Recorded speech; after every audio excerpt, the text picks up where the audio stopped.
네, 오늘 일기 먼저 읽어드리겠습니다.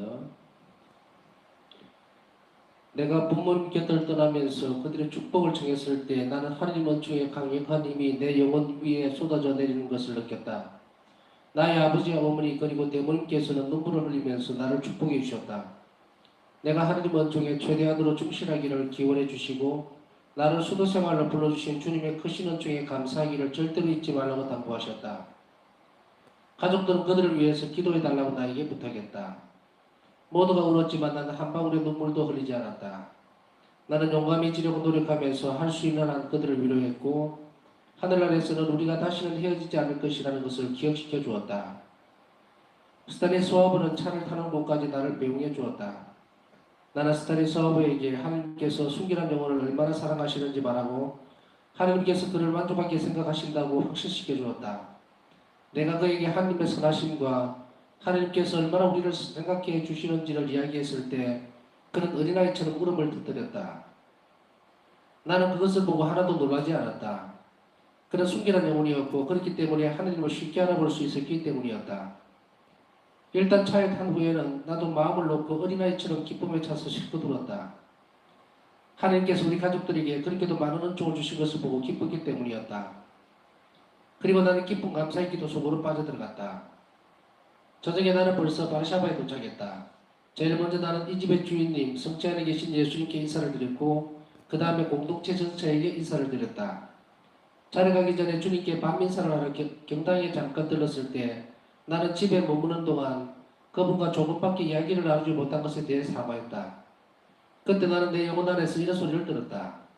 나는 네가 나와 이야기를 하지 않고 대신 나의 선함에 대해서 사람들에게 알려주고 그들의 마음속에 내게 대한 사랑을 일으켜준 것이 무척 기쁘다. 마리아 요셉과 원장 수녀가 나에게 말했다. 수녀님, 우리 둘이 내일 바르샤바에 있는 유제필의 집으로 갈 것입니다. 그곳에 당신은 미카엘라 총장 수녀님과 이야기할 기회를 갖게 될 것입니다. 나는 무척 기뻤다. 총장 수녀는 언제나 변함없이 선의와 평화 그리고 하나님의 영으로 가득하다. 나는 그와 오랫동안 이야기했다. 우리는 오후 기도에 참석했다. 주 예수님을 성광에 모시고 우리는 지극히 거룩하신 예수 성심께 드리는 호칭 기도를 노래로 바쳤다. 잠시 후에 나는 성체에서 나와 내 손바닥 위에서 쉬고 계시는 작은 예수님을 보았다. 이것은 순간의 일이었지만 말할 수 없는 기쁨이 내 영혼에 흘러넘쳤다. 아기 예수님은 전에 내 수련장이었던 마리아 요세파 원장 수녀와 함께 경당에 들어갔을 때 나타나셨던 것과 똑같은 모습이셨다. 다음날 나는 이미 내가 사랑하는 빌런으로 돌아와 있었다. 우리 수년으로 돌아와 있다는 느낌이 얼마나 행복한 것이었는지 나는 마치 두 번째로 수녀에 입회하는 것처럼 느꼈다. 나는 침묵과 평화 속에서 하나님 기쁨을 누렸다. 이런 침묵과 평화 속에서 영혼은 모든 이에게서 도움을 받고 아무에게서도 방해를 받지 않으면서 아주 쉽사리 하나님 안으로 잠겨 들어갈 수 있다.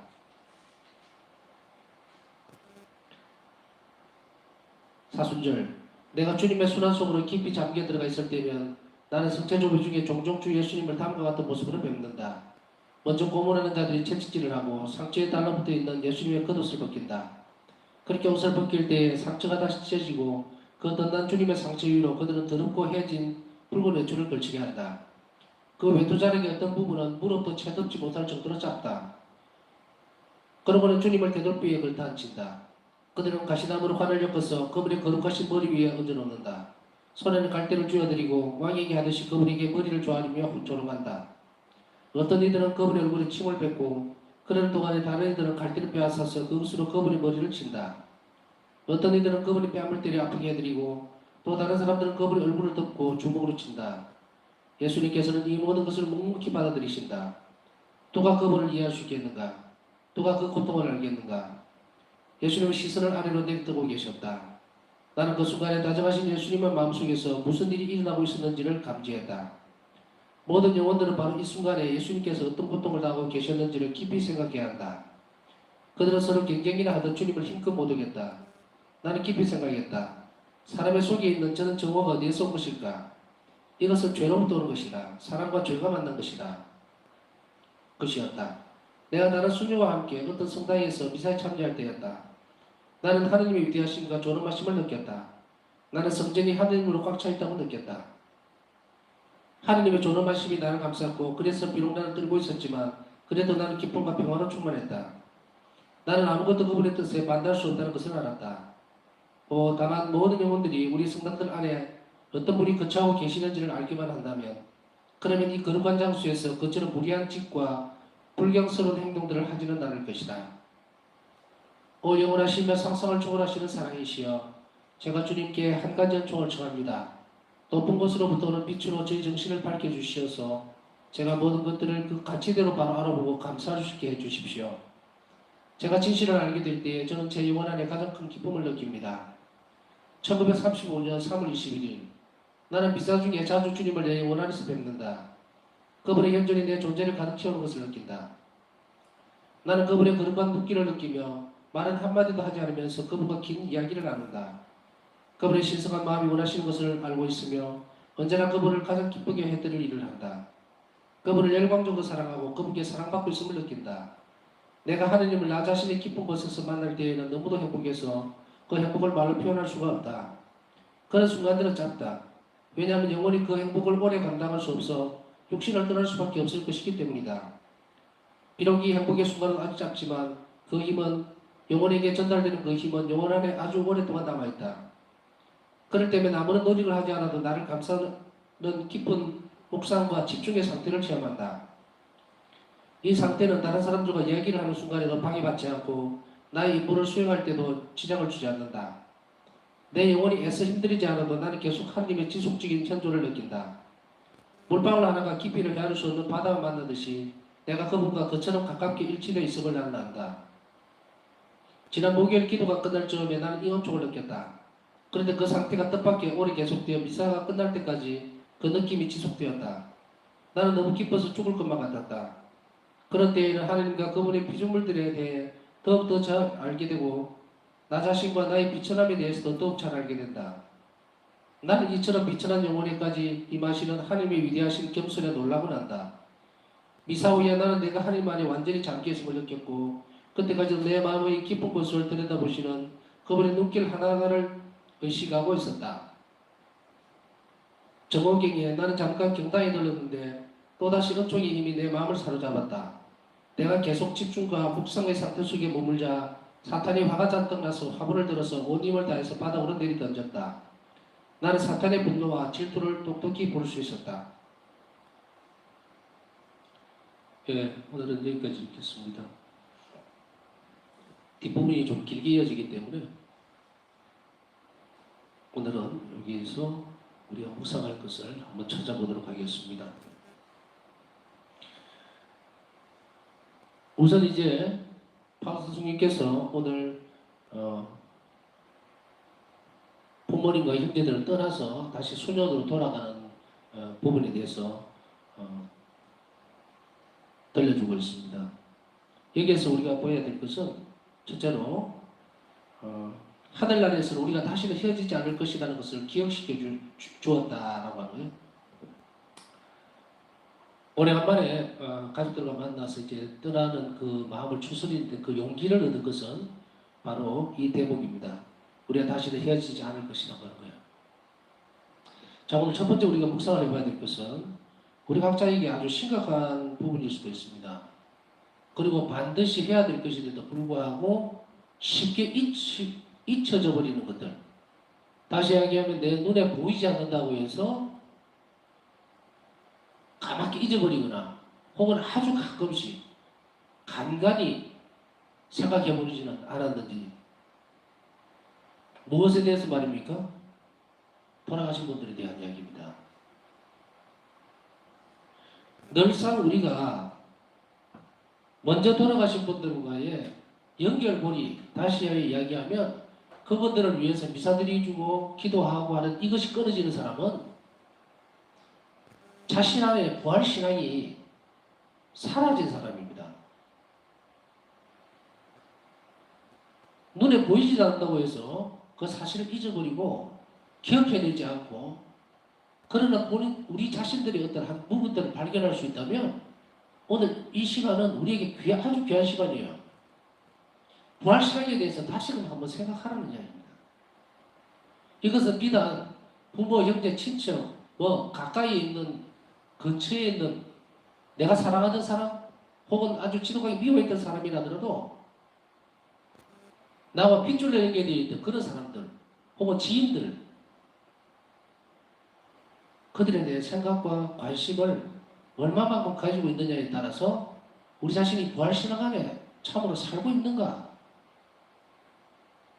언젠가는 그들을 만나려야만 되고 그들은 우리 눈앞에만 보이지 않을 뿐이지 늘 고통받고 또 어떤 분들은 주님 안에서 평안을 얻고 있는 사람도 있겠죠. 천국에. 그러나 살아있는 동안에 우리는 그들을 알 수가 없어요. 우리가 살아있는 것에 가장 최종적인 목적이라고 하면은 그 영혼들, 돌아가신 분들, 여러 개 된 영혼들을 위해서 매일매일 하루하루 살아내야 된다는 겁니다. 다른 말로 표현하면 오늘 내가 하루 살아있다면 내가 잘나고 이뻐서 그런 게 아니에요. 나에게 주어져 있는 소명이기 때문입니다. 그 소명은 바로 이 먼저 세상을 떠난 영혼들을 위해서 그들의 구원을 위해서 힘쓸 때에 내가 살아가는 삶의 의미가 그 안에서 분명하게 드러난다는 거예요.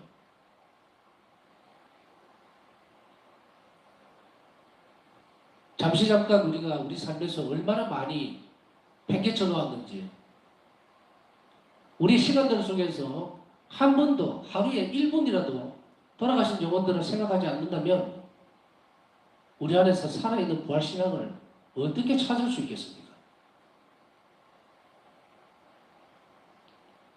우리는 가끔씩 그런 질문들을 많이 하죠. 아이고, 뭐 한반은 이 세상 고통도 많고 이런 세상 오늘 또 뭐 하나 살지? 난 왜 태어났지? 또 어쩌지? 우리가 태어난 목적은 다시금 부활해서 하나님과 하나가 되는 거예요. 그게 목적입니다. 그 뭘 그렇게 따져가고 있면서 조금 고통스럽고 힘들다고 해서 아이고 내가 이 세상에 왜 태어났는지 왜 이런 생고생을 하는지 의미와 목적을 왜 이리도 모르고 옆으로 돌아서 가는지 모르겠다는 이야기입니다. 하나님께서 우리에게 생명을 주셨을 때는 일전에도 설명했듯이 사랑하기 위해서요. 사랑받기 위해서가 아니고 사랑하기 위해서입니다. 왜냐하면 예수님께서 우리에게 완전한 사랑을 늘 주고 계시기 때문에 지금 이 순간에도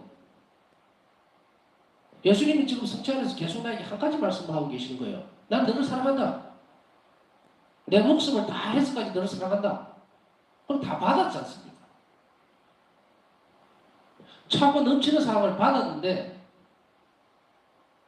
우리가 향하는 시선이 어디여야 하느냐는 거예요.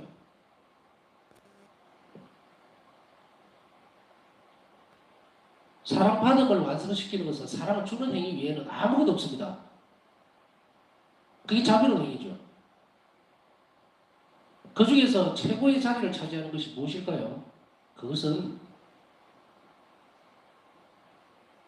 이미 세상을 떠난 영혼들에 대해서 애정을 갖고 그들을 위해서 끊임없이 기도해 주는 거예요. 그들이 구원되도록. 바울사 성녀의 일기 전체를 지금 다 보면서 지금 3분의 1 조금 3분의 1 정도 갔을 거예요. 이 한 줄기를 이 일기를 완전히 꿰뚫고 있는 것은 먼저 돌아가신 죽은 영혼들에 대한 부분이에요.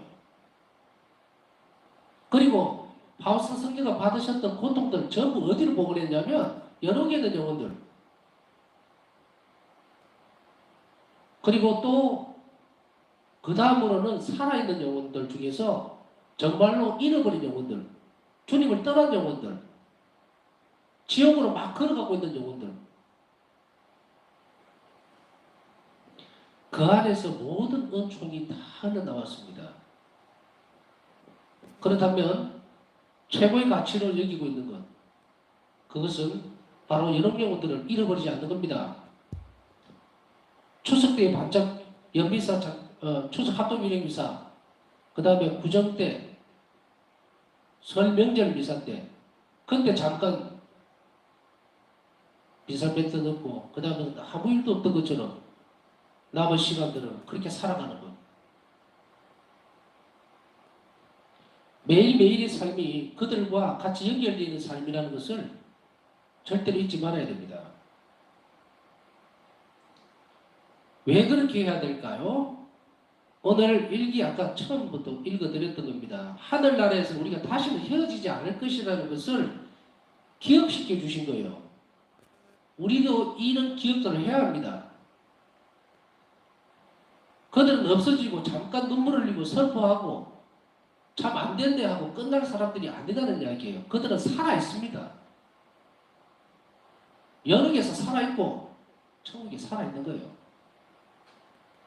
개중에는 지옥으로 간 영혼들은 어쩔 수 없지만 그것을 우리가 모르기 때문에 끊임없이 그들이 살아있음을 기억하면 그들을 위해서 기도해주고 미사해줘야 됩니다. 그 안에 은총이 들어있어요. 수도 없이 많은 은총들이. 내가 살아야 되는 목적도 그 안에 들어있어요. 하루하루 무의도식 하지 않고 전에도 말씀드렸지만 우리 한 명 한 명은 아주 귀한 존재들입니다. 무엇 때문에? 이 영혼들의 구원을 위해서 힘쓸 수 있기 때문에. 연세가 들고 또 몸이 불편해서 다른 신앙생활들을 잘 못하고 집에만 있을 수밖에 없는 그런 분들이라 하더라도 걱정할 필요 없어요. 그만큼 귀한 존재들이 없어요. 그 하루를 온전히 하나님께 봉헌하고 영혼 구원을 위해서 힘쓴다면은 그만큼 행복하고 그리고 복된 삶이 없습니다. 언젠가 제가 이 오늘 파스타성의 일기 묵상을 하면서 문득 떠오르는 생각이 물론 한 번도 잊어버린 적은 없는데 그 생각이 드는 거예요. 제가 본당 신부를 할 때 본당 회장님을 맡으셨던 분이 연세가 참 많습니다. 75인가 됐을 때에 본당 회장을 시켰는데 많이 편찮으셔서 돌아가셨어요. 그래도 90이 넘어서 돌아가셨는데 어느 날 저하고 이야기를 하면서 이런 말씀을 드렸어요. 회장님, 제가 진지하게 부탁을 드리는데 우리 딜을 합시다. 그러니까 신부님 무슨 이야기를 하시려고 그러십니까? 뭐든지 말씀하십시오 그래요. 회장님이 먼저 돌아가시든지 내가 먼저 죽든지 우리가 한 가지만 약속을 하십시다. 그랬더니 회장님이 왜 그러십니까? 무슨 얘기입니까? 해요. 그래서 바우사 성리의 일기를 한 대목을 들려주면서 이런 이야기를 해서 풀어서 물론 이야기해 줬습니다. 회장님이 먼저 돌아가시면 제가 죽을 때까지 회장님을 위해서 기도와 미사를 해드릴 테니까 천국에 가거들랑 회장님은 저를 위해서 예수님 가까이에 바짝 붙어서 저를 위해서 기도해 주십시오. 마찬가지로 제가 먼저 죽게 되면 회장님이 저를 위해서 그렇게 해주셔야 됩니다. 그러면 회장님 기도와 미사 때문에 내가 주님께 가면 주님 옆에서 바짝 붙어 앉아가지고 회장님을 위해서 천국에 오실 수 있도록 길을 마련해 달라고 그렇게 간청을 드리겠습니다. 농담이거나 지나간 이야기는 절대로 아닙니다. 지금도 잊지 않고 있어요. 때때로 한 번씩 이렇게 물어봅니다. 예수님, 그 요셉 회장님 천국에 갔습니까? 갔으면 요셉 회장님 불러서 저를 위해서 기도 좀 해주라고 하세요. 뭐 마음속에 살아있다, 어떻다 그런 이야기는 필요가 없습니다. 실제화되어야 됩니다. 가장 강력한 자비는 이런 불쌍한 영혼들을 위해서 잊지 않고 기억해내는 겁니다. 절대 잊어서는 안 됩니다. 우리가 이런 기도 가운데 살다가 천국에서 만났을 때 얼마나 기쁠까? 말로 표현할 수 없을 만큼 기쁠 것입니다. 제가 여러 영혼들에 대해서 많이 미사도 드리고 기도를 하는 이유 중에 하나가 뭐냐면 이 대목이 문득 생각이 나는 거예요. 오늘 일기하고 연관지어서 생각해보면 우리가 이름도 모르는 영혼들을 위해서 미사를 드리고 기도를 했을 때에 만약에 그 영혼이 천국에 갔다면 나중에 우리가 죽어서 천국에서 그 영혼을 만나게 될 때 그 영혼이 당신 덕에 내가 천국에 왔어요. 너무 기쁘고 감사합니다라고 할 때 그 기쁨을 무엇에 견줄 수 있겠는가라고.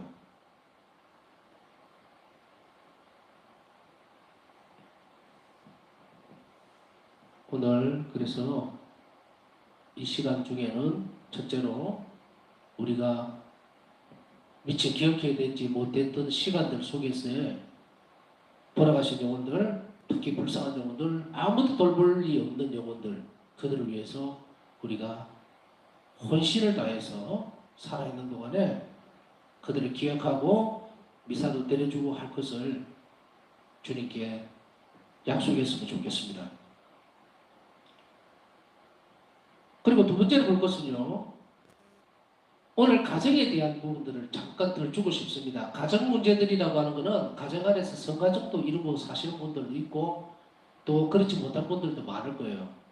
또 여러 가지 문제들도 많을 수 있고, 그러나 오늘 바우사 성녀의 이 가정의 모습들을 보면서 우리는 무엇을 느낄 수가 있습니까? 온전한 한 명이 하나님께 온전히 봉헌을 해버리니까 모든 가족들에게 넘치는 은총이 흘러들어간다는 사실을 우리는 기억해야 합니다. 저 사람 때문에, 누구 때문에, 누구 때문에, 누가 열심히 안 가서 남 탓을 할 이유가 하나도 없어요.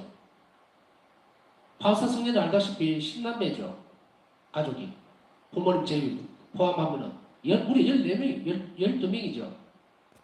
12명 중에 바우사 성녀 한 분이 온전히 하나님께 봉헌한 분이 있어서 그 가족들이 전부 다 하나님 은총을 가득 받을 수 있었다는 사실. 그뿐 아니라 대모님도 거기에 있었다고 그랬죠. 여기에서 바우사 성녀는 얼마나 많은 은총이 자기 가정에 내리고 있었는지 우리에게 크게 시사해 주는 바가 있습니다. 그러니 우리가 온전하고 똑바로 선다면 우리 가정 안에 있는 모든 문제들은 그 안에 다 해소가 된다는 것, 하나님의 축복이 다 흘러 넘친다는 것을 두 번째로 기억을 했으면 좋겠습니다. 그 다음에 세 번째는 전에도 말씀드렸지만 카운트하는 거 아닙니다. 제가 기억을 하고 순서를 잡기 위해서 하는 거예요. 세 번째는 뭐냐면 바우사 성의 동생 바우스티나 성녀의 자매죠. 스타니스와브가 차를 타고 타는 곳까지 바우사 성녀를 배웅을 해줍니다. 그런데 여기에서 드러나는 게 뭐냐면 순결한 영혼이었다 하는 표현을 씁니다. 순결한 영혼이었고 그렇기 때문에 하나님께를 쉽게 알아볼 수 있었다.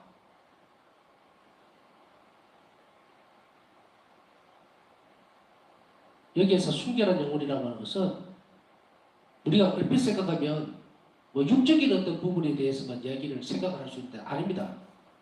하나님 앞에 순결한 영혼은요, 물론 육적인 것도 마찬가지예요. 육적으로도 그래야 되지만 영적으로도 또 아니면 다른 것으로도 다 해당이 돼요. 쉽게 표현하면 육적인 것은 말할 것도 없고 생각으로라도 무슨 사주팔자에 기댄다든지 미신을 믿는다든지 불결한 생각을 가진다든지 하나님께 대해서 의심을 품는다든지 아니면은 나태해진다든지 아니면 거친 말들로 사람들을 공격을 한다든지 이게 어디에 해당이 되느냐? 불순결성이에요. 이것을 조심하는 영혼은 순결한 영혼이 될 수가 있는데 특별한 하나님의 은총이 필요하기 때문에 바우사 성녀도 끊임없이 기도를 하셨어요. 눈에 보이는 육적인 동정성의 문제가 순결하고 다르다는 얘기입니다. 바우사 성녀의 분 아니고 수도에서 이야기하고 있는 정덕이라고 하는 이 덕성이에요. 덕성, 순결은. 정덕은 가스피타스라는 이 순결은 정덕은 뭐냐면 이런 모든 부분들입니다. 하느님 이외에 불결하게 만드는 모든 것들. 구약 성경에 보면은 송아지를 잡고 소를 세워놓고 소 신상을 세워놓고 그 앞에서 절을 하고 하죠. 그 불결한 행위는 불쾌하게 생각하셨다. 이 불순결한 무리들이라고 표현을 해요. 역설적으로 보면 이거예요. 그러면 순결한 영혼들은 하나님을 쉽게 알아볼 수 있다는 이 말은 뭡니까? 미신이라든지 뭐 점을 본다든지 아니면 무슨 오늘의 운세라든지 그 영혼들은 이 불순결한 영혼들이에요. 아 실수했다. 재미로 했다? 천만에요. 하나님 보시기에는 가장 불쾌하게 만드는 불순결한 영혼이에요. 이 영혼들은 하나님을 알아보지 못합니다. 세 번째는 바로 이런 것들에 조심을 하지 않았다면 우리는 그런 것을 잘 식별해낼 수 있는 권총을 이번 시간에 성시간 중에 주님께 청하십시오. 뭔가를 잘 안다고 하는 것은 그 다음에 뭔가를 실천할 수 있는 요건이 되기 때문이에요. 그리고 이제 사순식이니까 이 마침 또 오늘 일기에 들어가는 부분이 사순절에 대한 부분들이 나옵니다. 혹시 여러분들 다 보신 부분들도 있겠지만 문득 생각에 사순절 되면 떠오르는 영화가 한 편 있죠. 패션 오브 크라이스트라고 그 대목하고 그 영화하고 오늘 일기 내용이 너무 깊이 이렇게 결합이 되어 있는 것 같이 보입니다. 그런데 여기에서 한 가지만 짚고 넘어갈게요. 어떤 것이냐면 모든 영혼들은 바로 이 순간에 예수님이 께서 어떤 고통을 당하고 계셨는지를 깊이 생각해야 한다. 모든 영혼들이라고 얘기를 했습니다. 바우스 성경 당신의 경험이 아니고 당신에게만 주어진 게 아니라 우리 자신들에게 주어지는 말씀이에요. 우리가 십자가 순환을 생각한다.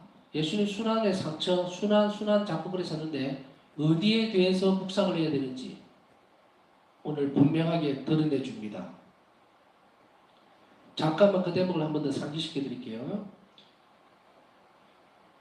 누가 그분을 이해할 수 있겠는가? 누가 그 고통을 알겠는가? 예수님은 시선을 아래로 내리뜨고 계셨다. 나는 그 순간에 다정하신 예수님의 마음속에서 무슨 일이 일어나고 있는지를 감지했다. 모든 영혼들은 바로 이 순간에 예수님께서 어떤 고통을 당하고 계셨는지를 깊이 생각해야 한다. 패션 오브 크라이스트를 보면서 탄식이 나옵니다. 어떻게 저렇게 모질까? 분노가 일어나죠. 어떻게 저렇게 예수님을 저렇게까지 한 인간에 대한 저주처럼 보이는 그 행위들. 그래서 본능 속에 들어가는 우리 자신들을 쉽게 볼 수 있는 영화예요. 그런데 역설적으로 뒤집어 보면 예수님 이 시선 안에 있을 생각은 너는 어떠냐라는 거예요. 너는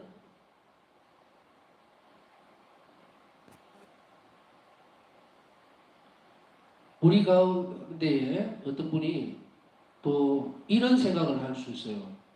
또 이런 생각을 하고 있는 분이 있다면 뭐 대부분이 다 해상이 될 수 있습니다. 저도 사람의 속에 있는 저는 정오가 어디에서 온 것일까? 가끔씩 갈피가 안 잡히는 경우가 있습니다. 나는 화가 많아서 혹은 나는 잘 흥분해서 다혈질이라서 아닙니다. 죄를 많이 져서 그래요. 죄에 대한 개념이 없기 때문이에요. 작은 것에 이르기부터 큰 것에 이르기까지 자기 죄에 대해서 성찰을 깊이 해보지 못했기 때문에 그 죄가 흘러넘치는 그 정어심이 바깥으로 튀어나와 버리는데 그것을 우리는 너무도 쉽게 이해하려고 합니다. 왜? 인간 사회 안에서만 이해하려고 하니까 다혈질이다. 뭐 혈기왕성해서 천만에요. 예수님 앞에 두고도 그런 말을 할 수는 없죠. 예수님을 배제하고 나면 그게 통용됩니다. 그러나 예수님과 결부시키면 이 말은 전부 다가 거짓말이라는 이야기입니다. 죄로 인해서 끌어 넘치는 것이에요. 어떤 때는 욱하고 다혈적으로 막 화를 잘 내고 하는 사람, 죄에 대한 성찰을 전혀 하지 못한 사람이라서 그렇습니다.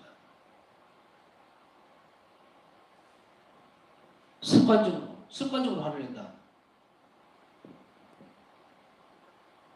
그 증오가, 그 화난이 바로 예수님을 십자가에 못 박은 겁니다. 이 연대성에 대해서 깊이 성찰하면 고칠 수가 있어요. 뭐 이것이 잘못된다고 제가 지적하는 거 아닙니다. 고칠 수 있기 때문에 말씀을 드리는 거예요. 화가 많이 나고 또 정오심 또 이런 것들이 많이 있을 때는 그것을 고칠 수가 있어요. 어디로 연결을 지어야 되냐면 예수님의 순환하고 연결을 지어야 됩니다. 그것을 자꾸 묵상하다 보면 그곳에서 많은 은총이 흘러나오게 되고 이 정오심이 가라앉게 돼요.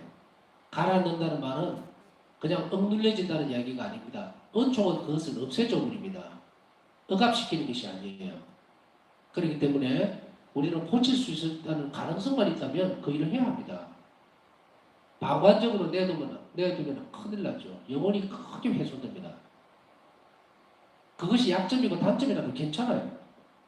예수님은 우리에게 주는 은총이 더 크기 때문에 얼마든지 고칠 수가 있습니다. 근데 방법을 몰랐죠. 방법을 몰랐으니 이걸 두 개를 연결을 지어야 됩니다. 내 죄로 인해서 이 정오심이 일어나는 것이고 또 이 화남과 이 정오심이 바로 예수님에게 얼마나 슬픈 그 자체, 고통 자체를 안겨드리는지를 생각하면 이제 멈출 수가 있어요. 천천히. 끝으로 말씀드린 이 내용도 은총으로 얻어내야 되는 겁니다. 제가 오늘 말씀드린 것뿐 아니고 그 전부터 계속 말씀해 드렸던 내용은요. 뭔가를 짚어내고 잘못됐다 이게 아니에요. 그 모든 일들이 하나님 은총 안에서 충분히 좋은 것으로 바뀔 수 있다는 것을 알려드리고 싶은 거예요. 그러니 우리 남은 시간도 주님 앞에서 우리 부족함을 잘 드러내면 그것은 충분히 채워집니다. 좀 더 좋고 확실한 것으로 바뀔 수 있다는 것. 그게 우리 희망이잖아요. 우리 이 시간을 주님께 복문하는 이유이기도 하고. 그러니 남은 시간 우리 약함을 보지 마시고 주님의 은총으로 우리를 가까이 불러주시도록 간절히 청하면서 이 시간 함께 남은 시간 보내도록 해야 되겠습니다.